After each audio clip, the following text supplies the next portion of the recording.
What if I told you that Dracula wasn't just horror fiction? Rather, it was actually created as a social critique of Jews. With the new movie that was just released, the legend of Count Dracula is back on people's minds. But what almost nobody knows is that the original book Dracula by Bram Stoker was actually a dark satire about the social issue of the surge of Ashkenazi Jews that was moving into England at the time. I know you might think I'm reaching with this one, but just watch. So first we have Dracula's origin and appearance. He is described as being pale, having black hair and bushy eyebrows. But the beaky aquiline nose is the key feature. This characteristic hooked nose is present in virtually every anti-Semitic caricature in history.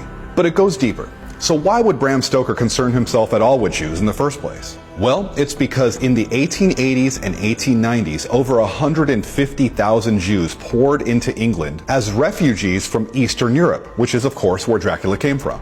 And why did that happen? Because in 1881, Tsar Alexander II was assassinated by mainly Jewish communist terrorists, the exact same kind of people that would later plot the Bolshevik Revolution. In retaliation, pogroms erupted all across the Pale of Settlement region. That's the region of Europe where most Jews lived after having been exiled from Christian kingdoms over centuries prior.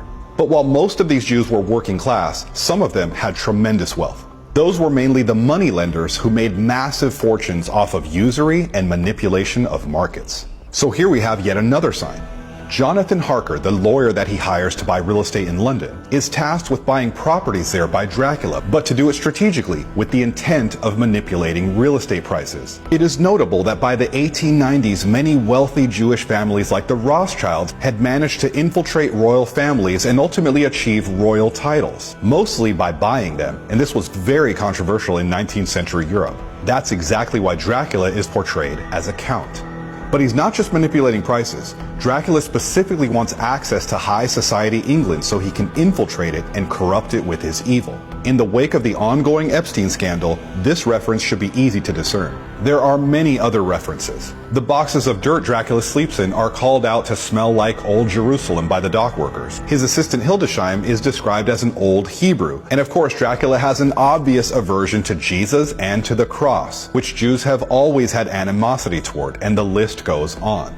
But the most obvious reference of all is that Dracula is a bloodsucker. And I don't just mean in the financially parasitic way, which is definitely another of their stereotypes based on greed and usury.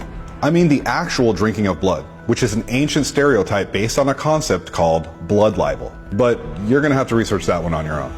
There are even more really interesting references to this, so if you're interested, make sure to subscribe to my YouTube channel. The link is in my bio.